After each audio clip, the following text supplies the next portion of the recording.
So welcome to the latest episode of MQ's Open Mind podcast. And Craig and I today are really delighted to welcome our latest guest, James Gwinnett. And James is an endurance athlete with his own experience of mental health. And so welcome to the podcast, James. Thank you very much. It's a pleasure to be here. Thank you very much for having me. Welcome in. So obviously what Craig and I tend to do in these podcasts is take people through a journey. We all have our own mental health journeys, and really what I'm keen to, obviously I know a bit of your story, but maybe if you want to start at the beginning, really what stimulated your interest in mental health. So tell us a bit about your journey, please. Sure. Yeah, I mean, journey is the interesting word, isn't it? And I think we'll come on later to how we are all been on, we are all going on a continual mental health journey. My first awareness of being on that journey is probably the best way of describing it. Came through experiencing the ups and downs of life, really. And a lot of this for me relates to identity. If you'd asked me 10 years ago, who are you? I'd have probably said, I'm a rugby player. My late 20s, I was playing a reasonably serious level, serious enough to get a bit of pocket money for my bumps and bruises, my troubles. I took it incredibly seriously. I had a dedicated routine that revolved around matches on a Saturday afternoon, which gave me discipline. It meant that I trained hard, I ate the right things, I was fit, I was healthy. And here's where the identity comes in. I'm 6.5 foot tall. I was about 17 stone at the time. And that gave me this rugby player identity of invincibility, if you like.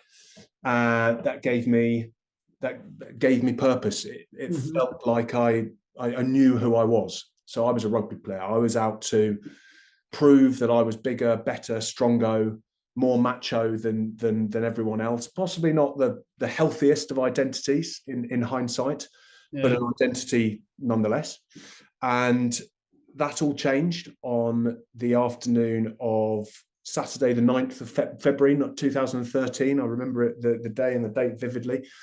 I'd been throwing myself into fairly reckless tackles for 20 years or so without too many niggles, a few bumps and bruises along the way, but nothing too serious. But on this particular occasion, long story short, my opponent changed direction at the last minute. I got my head in the wrong place, and the impact of flying into him head first at full pelt was so severe that I broke a bone in my neck, fractured one of my C6 vertebra. And coming back to identity, the one day I was on the 9th of February 2013, I mentioned the date, I was a rugby player, but the next I wasn't, because that injury stripped me of that identity in a click as fast as you can click your fingers. I was no longer able to play rugby. So, but in terms of the damage, what was in terms? Was there any temporary paralysis or anything? Or I had what's called a stinger at the time. I don't know if you know the phrase on a rubber. I got a sort of shooting pain down my arm. It was a trapped nerve, and I've actually got still got a slightly numb sensation in my thumb. Full motion of everything, but just have this bizarre tingly sensation in my thumb. So something got trapped, and I can remember at the time I sat up from the floor. I wasn't knocked unconscious or anything like that. I remember sitting up and thinking, ow, that hurt. But I was then able to walk off the field, and the physio had sort of wiggled me in various different directions and stuck a thumb here and put some ice on it. And I'll come on later to the sort of how the human body fascinates me, because 15 minutes later, I wanted to come back on the pitch. I had a broken neck, right? And I'm there, right, come on, bring me back on. Unfortunately, the physio had the sense of mind to say, look, come on, we'll maybe sit the rest of this one. That's not a wise decision. We didn't know that I'd injured myself quite as badly as I had, but the decision was, let's just take this one easy. And then for 48 hours, I just went about my life. I had friends over this was a Saturday afternoon, I had a few beers that evening. Sunday afternoon, friends came and visit. Monday, again, sort of standard day. And then so we're talking 48 hours plus later, Monday night. In fact, it was the Tuesday morning, about 2:00 in the morning. I was lying in bed, And I mentioned a couple of sort of niggles over the years. I'd broken a collarbone and other. So I knew what the sensation of having broken something felt like. I knew that there was something seriously wrong, because I was lying in bed from head to toe, just my entire body in absolute agony. And I said to my girlfriend at the time, look, this is ridiculous. I need to take myself to hospital. And she sort of gave it that, don't worry about it. Come on, stop being stupid. It's 2:00 in the morning. Roll over and go to sleep, kind of. And I said, no, I'm taking myself. So anyway, we packed up and off we went. I wandered into the local A&E down in Kent and said, I think there's something seriously wrong with me. I've hurt my shoulder and the neck and I can't move and this, that and the other. And they gave me a couple of paracetamol and said, sit in the corner. And 4 hours later, I had a series of x-rays, which didn't actually show anything. But then I had what's called a CT scan, which is, I don't know if you're aware, it's like a more in-depth x-ray. And bearing in mind, this is now like 5, 6 o'clock in the morning on a Tuesday. I was the only person in A&E. This fracture showed up on the CT image. I don't know what you call it, image. And they realised, oh my God, this guy's been wandering around our hospital for the last 4 hours with a broken neck. And the whole A&E department just went into meltdown. I was, as I say, 17 stone at the time. I was being carried around on a stretcher by 6 of the staff from one room to the other room. I was sellotaped to my forehead sellotaped to the stretcher so that I couldn't move my head left. Are you still in agony at this stage? I'm still in absolutely excruciating agony. Yeah, no, I say a couple of paracetamol will do you for now. And I was then sellotaped eventually transferred from a stretcher to a bed, and I was then sellotaped to this bed for a week. 5 days actually it was, while they sent my scan off to a hospital in London to have it analysed as to whether I needed an operation. Fortunately, it came, they was like, we can go in through your throat, and we can, right, okay, fine. Fortunately, that didn't happen, but it took them 5 days, and I didn't know what was happening for 5 days. I was being dosed up on morphine and as high as a kite for 5 days. I'm surprised I didn't end up addicted to morphine. Actually, it was drink rather than drugs. But anyway, we'll come on to that. And just all through that experience, the outcome of that was I was made to wear a neck brace for 3 months. I had to take 3 months off work, so they had that low period of feeling worthless, and that identity, that big, fit, healthy, masculine, macho identity being stripped away from me and turning into weakness, frailty, unable to exercise, unable to stick to that routine that I'd had whilst playing rugby. I lost the discipline. And all of that loss, that void, for want of a better word, needed to be replaced with something. And it was drink for me. I took to drinking. I'd always been a big drinker as sort of part of the rugby culture. There's the post-match beer, mentality. Whether that's healthy or not is a different conversation across the rugby community. It's certainly not as bad as it was. But I took to drinking on my own. I took to drinking in secret, hiding it from my friends, my family, my girlfriend at the time. And that what followed really was a spiral, 3-year spiral into depression, alcoholism, or alcoholism and depression. I'm not sure which sparked the other. Maybe as a psychologist, you can tell me, but it was a very lonely time. My actions resulted in the breakup of that relationship. I mentioned the girlfriend at the time. My parents were beside themselves. I have a very strained relationship with friends who I'm now incredibly close with, but at the time it was very difficult for them. My work suffered, etc. So how did you then? I mean, that sounds awful, obviously. And so how did you realize that you had a problem with alcohol then, or if you're saying you had the sort of drinking culture? I know you're saying you're drinking on your own, hiding it, and so on. But did you seek help for that, or? I did, yes. And I hit rock bottom is the long and the short of it. And everyone who has been through an experience of alcoholism or dependency.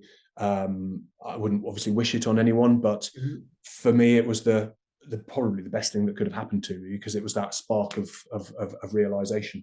And for me, it was an argument with another girlfriend, which was again a strained relationship because I was drinking. I stormed out, took a bottle of Jack Daniels with me, and checked myself into a dingy hotel room and drank the thing. And the next morning I was sat at this breakfast table in this, hungover haze. And I'm not a particularly spiritual person, but have had what I can only describe as an out-of-body experience of sort of floating out of myself and looking down on just this, pathetic, hungover, frail sort of shred of a man that I'd become, and thinking I just can't do this anymore. And that realization that I realized that I was ashamed of myself. Yeah. That threw me into recovery. And for want of a better phrase, I became addicted to being sober and threw myself into AA meetings, counseling, seminars, hypnotherapy, read books, listened to podcasts. I think I might even be before podcasts. I don't know how long, but every single resource that I could get my hands on, you name it. And I don't actually attend meetings anymore, but I did for a good sort of couple of years. The AA was very powerful. Yeah. Yeah. And the reason for that in particular was the first, again, this isn't an advert for the AA. I wouldn't say, right, everyone who has a drink needs to go off and go to a meeting. But the first couple of steps of the program were very important for me. The first one being that you have to admit that you are powerless. They use the word powerless. And so for me, that was admitting defeat. And it was coming back to that identity of admitting to myself that I wasn't the invincible macho rugby player that I thought I was, that actually I was frail and weak and needed help, but that was okay. So it allowed me to accept that I didn't have to be the biggest, the best, the strongest person in the room or on the rugby field. It was stripping that back and saying, look, it's okay to ask for help, to need help, to want support, to lean on the people around you. If there are other people that are stronger than you, that's okay. Well, that must have been quite liberating in itself, independently of the alcohol issues. Certainly, yes, certainly. Yeah. And that is liberating is the word that you use, revelation.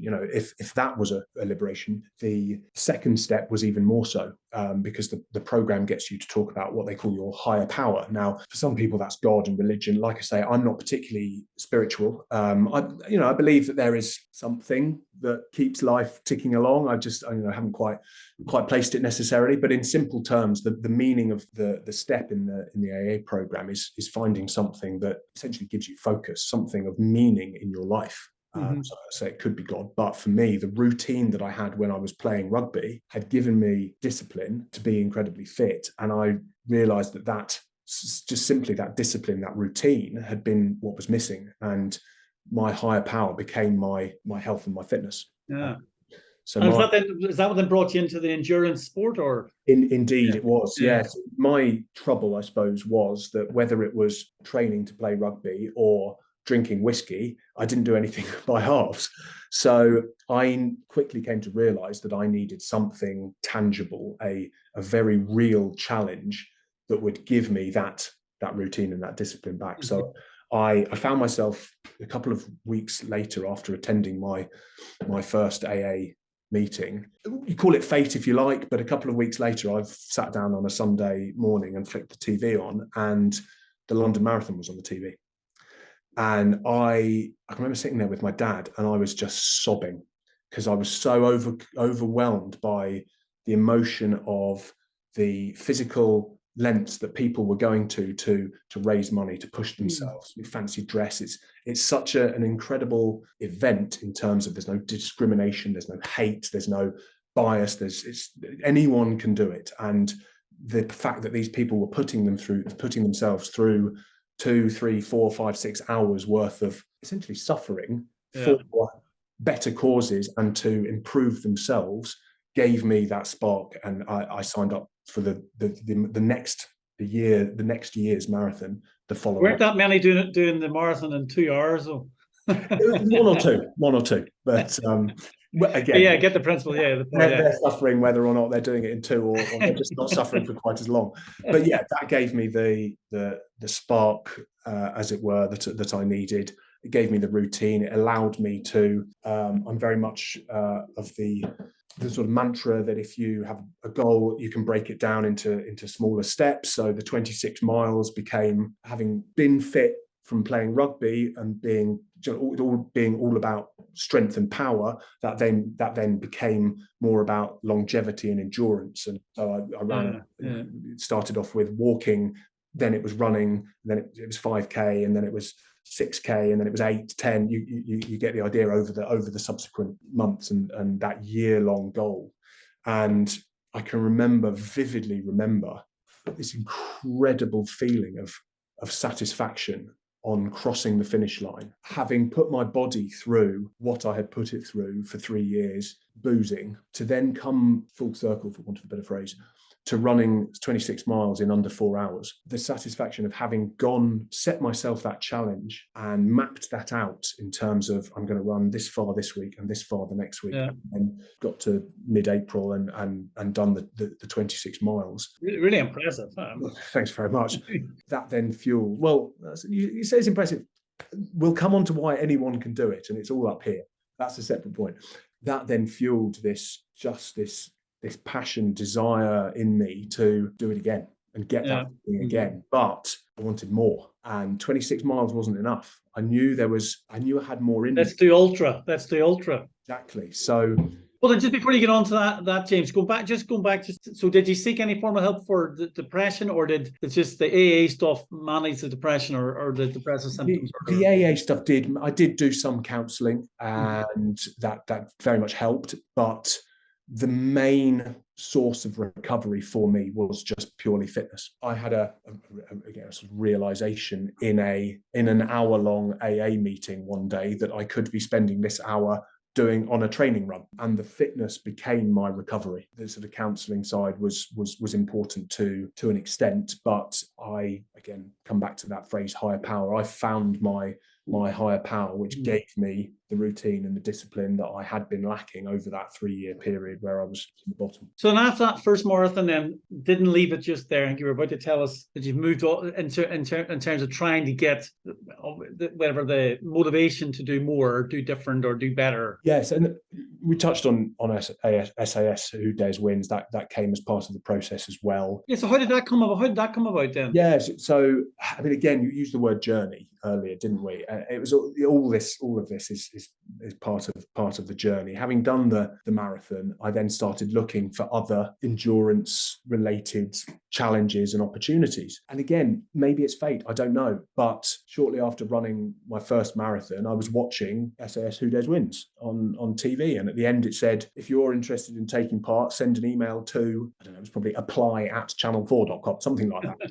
And I just thought, well, why the hell not? I'll stick my hat in the ring. I mean, how amazing would that be? And fitness test and psychological test and various interviews to camera and various other stages later, I was receiving an email saying, right, meet us at Heathrow in 2 weeks' time. Turned up at Heathrow. They said, right, we're off to Chile. And I spent 2 weeks in the Andes being beasted up and down mountains by Middleton and co. And obviously a phenomenal experience. It depends how you look at these things. And a lot of people say, well, God, was it not the most awful thing that you've ever done in your life? Well, no, it wasn't. It was the best thing I've ever done in my life, but only because I think to myself, that was the best thing I've ever done in my life. If you go into something thinking it's going to be awful, guess what? It's going to be awful.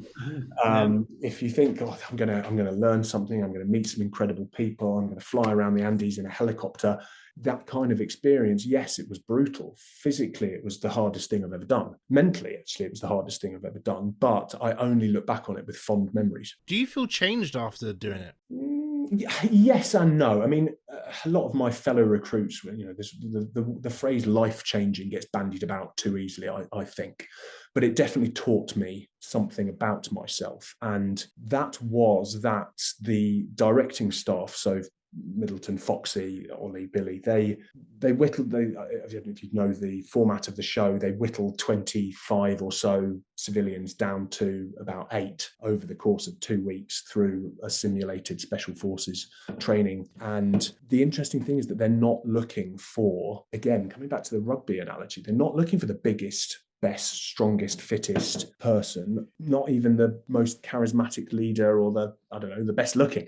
They're just looking for the person who will keep going. They throw all of these horrible challenges at us. I mean, some of them I found quite incredible, abseiling off bridges and swimming in glacial lakes, all, some phenomenal stuff, but all designed to push you to your absolute limit. And if you're able to just put one foot in front of the other, if you're able to just keep your head down and keep going, you will do well on that show. And that taught me that I had more in myself, coming back to the running, that I could then look at the subsequent challenges that I could look at. I could look at double marathons. I could look at 100 kilometers. I had this idea in my head that one day I would run 100 miles in one go. And at the time, 5 years ago, that seemed insurmountable. I've now done that 3 times. And most recently, I ran 150 miles in one go last summer. And the point, I suppose, being coming on to how this relates to mental health is that that is how that's what I define as mental fitness. It's being able to just put one foot in front of the other when life is going to absolute pot. Because if you can do that, you can then have, when the good stuff comes in life, it's better than anything you've ever experienced. So it's those highs and those lows, balancing those two and navigating the two of them. If you can cope with the bad stuff, the good stuff will be even better. And if you are mentally fit, you can start recognizing the thought process that go into that. But I suppose it's trying to work out what mental fitness is, or what you've been through in it, and these obviously incredible experiences, not just with SAS, Who Dares Wins, but the other sort of extreme sports or endurance sports. So I assume you can see your mental fitness getting stronger and stronger, can you? Yeah, absolutely. And from what you've just said, I 100% believe that you, like physical fitness, train your mental fitness. Your brain think of it as a muscle. You can practice it, you can hone it, you can improve it. I'm not saying that everyone needs to go out and run an ultramarathon, but I do believe that we need to, as individuals, put ourselves through some extent, some hardship to some extent, challenges, difficulties, and endure them, get through them, work out problems, how to solve them, come out better on the other side, in order to then enjoy the great thing. And control is very important as well. Stress and discomfort often come through a loss of control. So whether it's an ultramarathon, but I basically use the idea of an ultramarathon as a metaphor for life. It might be an ultramarathon, or it might just be a tough day at work. The emotions are the same. You go through ultramarathon, I call it life in a day, because you go through some just utterly dreadful lows. I can remember last summer running through a thunderstorm at 3 o'clock in the morning, soaking from head to toe, miserable, thinking, why the hell am I doing this? But if you can come through that, you also experience some incredible highs, like life in a day. And we all have it. Unfortunately, it's just the nature of life.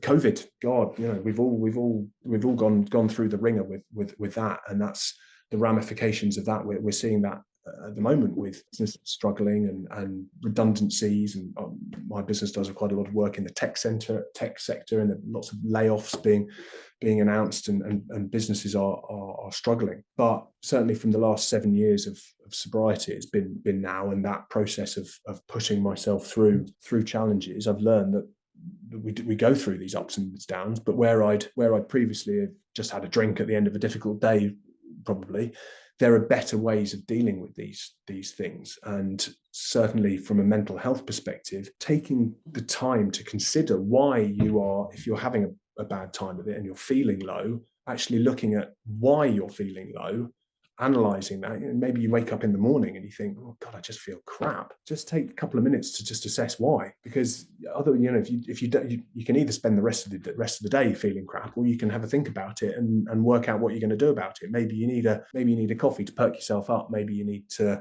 go on a do a bit of exercise, punch bag, let off some steam. It doesn't matter what your mechanism is in order to overcome that feeling of that low feeling. You do need, however, be able to recognize why you have low feeling. Oh, absolutely. I couldn't agree more with that.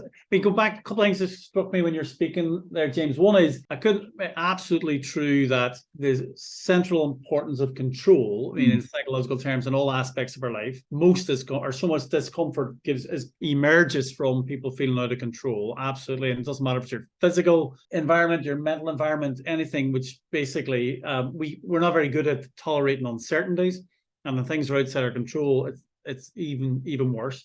But one thing, maybe challenge going back to when the rugby obviously accident happened, and then that identity had to be replaced by the endurance athlete identity. And so the question, I suppose, flipping it back to you is: so are all your eggs in one basket? In that, what happens, God forbid, when maybe you're not able, or what happens, you get injured and you can't do ultra marathons or you can't do the endurance?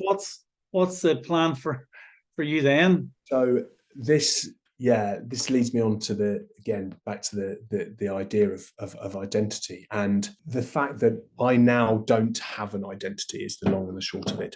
Or I don't assign myself a single identity. So I don't call myself, I call myself an endurance athlete, but only when I'm undertaking endurance events, if that makes sense. Okay, so I'll just stop you there for let me stop you there for 1 second. In psychology, there's a thing called the 20 statements test, right? The 20 statements test says, I am ...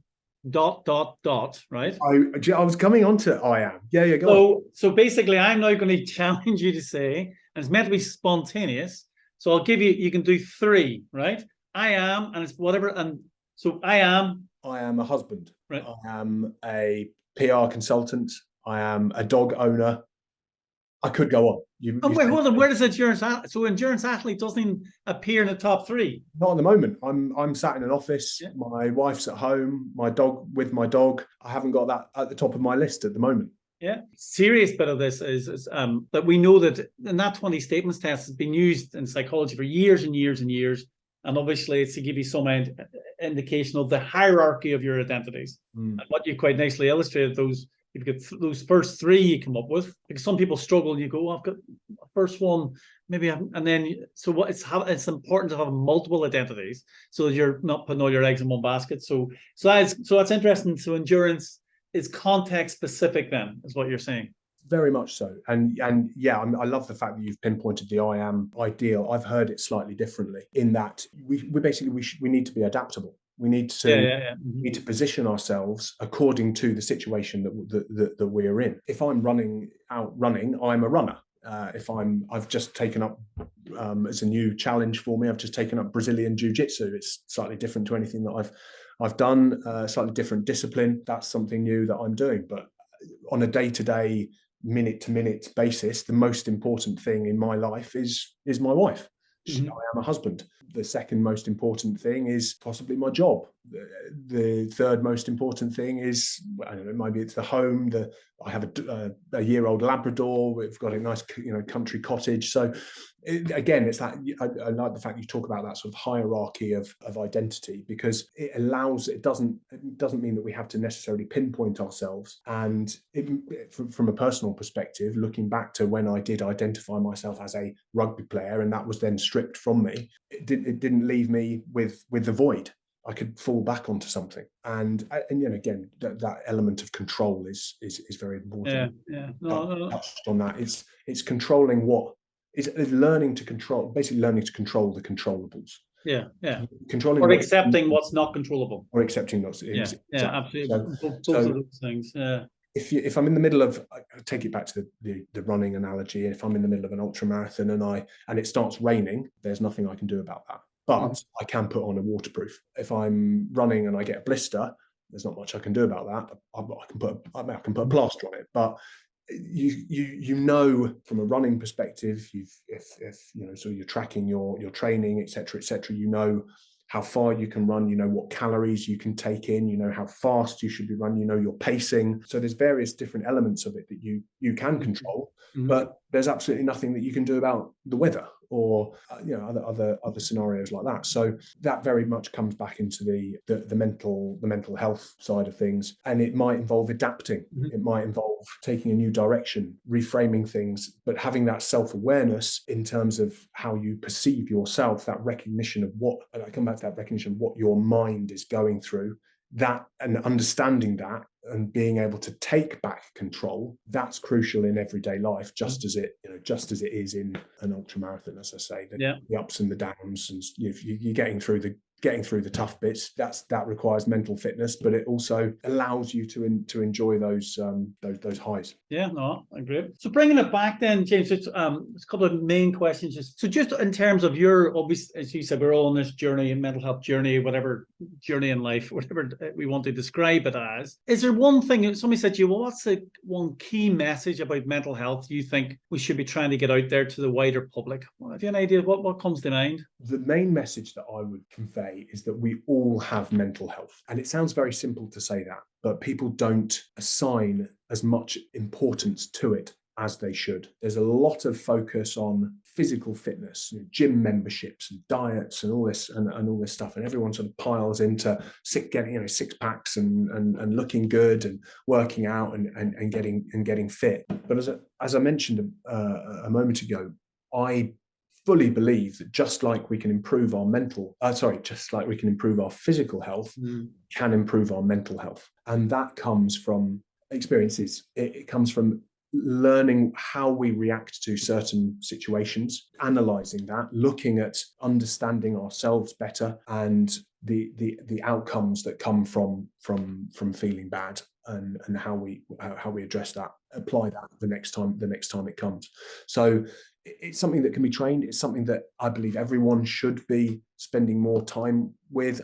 I don't necessarily meditate in the sense of, fingers together, cross-legged, but I find when I'm out on a run, that is my time where I can just sort of switch off from world's issues, or I have a rule that if I have a problem that can't be solved on an hour-long run, then it can't be solved and I should forget about it. I use that time. Think about that. I use that. That's a good principle, actually. Yeah.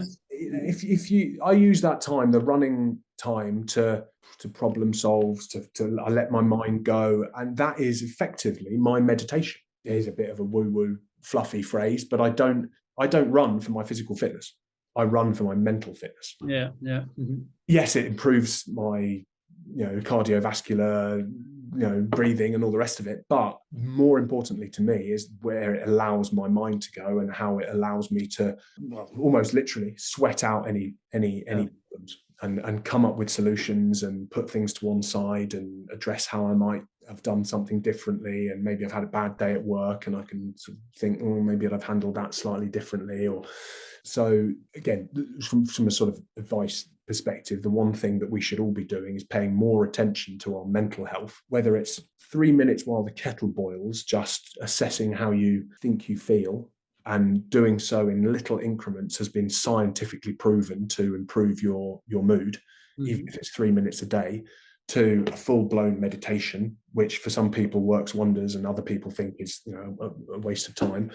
There's a nice happy medium for a lot of people as well, whether it's a workout or a walk. I walk the dog every morning. 7 o'clock every morning is my favorite time of day. I'm out with the dog, rain, snow, bright sunshine, doesn't matter. I'm out with the dog and I feel incredible. Fresh air first thing in the morning, mental health, effectively a meditation. But I just find what works for you, and obviously, ideally, if it's an evidence-based intervention of some description, exercises, obviously really strongly associated with mental health. Yeah, no, a great one. So, okay, last question. Then we have last substantive question, then we have 2 quickies and they finish, James, if that's okay. If you had all the money in the world, or somebody said, here's a problem to fix, and we'll give you whatever money's required, what would you think is number one, or what would you like us to address as a mental health research community? I would like to know why the mind is so negative. And I say that from the point of view of doing endurance challenges, but it could be anything from meeting a deadline to learning to drive your car. It could be anything. for some reason, there is something in our brains that tells us, no, you can't do that. Don't bother. Go and, sack it off. Go and have a drink. Don't worry about that one. Come back to it tomorrow. I need to think about that. That's a good, interesting question. I'm trying to think: is the brain by default negative? Because I would argue that there's huge individual differences, and if you think about negative affect versus positive affect, so some of us are more habitually more likely to respond if a neutral event happens to us. Some of us are more likely to interpret it as negative versus positive, and then you can get into this vicious cycle. So I'll have to think about whether, on balance, the evidence is that the brain is negative. But that's a really interesting question, actually. So whether it is or not is interesting. Yeah, I mean, it happens every time I go for a run, without fail, and that is not an exaggeration. Every time I go for a run, I'll get 2 kilometers in, and my brain will go, "Oh, why don't you just yeah, no, we've all had that. Call it a day and head home." Yeah, the sofa's really comfy, and there's a bottle of water in the fridge. You just go and rehydrate, go and feel better, go and have a slice of cake, and then I think, well, it's ridiculous. I'm only 2 kilometers in, and I have to override that in order to keep pushing through. And then that will happen 100 times on an ultra marathon. What's this going to say? You're pretty busy. Why does my brain do it? And that's the question. Why? And every time I have to override it. And I think, no, I'm going to put one foot in front of the other. I'm going to keep going. I'm going to make the next kilometer. I'm going to get to the next checkpoint. I'm going to have a energy gel, whatever it is. That negativity is, I don't know where it comes from. It's fascinating. Yeah, when I'm out, I just focus on the next lamppost. Exactly. Yeah, it's about the next milestone. And again, it comes ultra running is, as is life, is all about mental fitness. It's all about putting one foot in front of the other, whether it's literal or metaphorical. Come through a difficult period in your life, if you can just keep going, it will come to an end. Same with the literal running thing. I think it was Winston Churchill that said, if you're going through hell, just keep going. That, it's that kind of mentality. That we all need, and quite why the brain tries to convince us otherwise is, there you go. There's your research. There's your that's a good question. No, it's a good question indeed. Okay, James, thanks a million for that. With just 2 quickies to go, reflecting on what you've learned now, really over the last your life, what advice would you give your 16-year-old self? Just be happy in who you are. And I say that because, as a macho, masculine, big rugby player, for some reason I wasn't happy, because I had it in my mind that I had to convince everyone else that I was macho and masculine, whereas no one really cares, do they? It wasn't about everyone else. It was about me and the identity that I wanted to portray.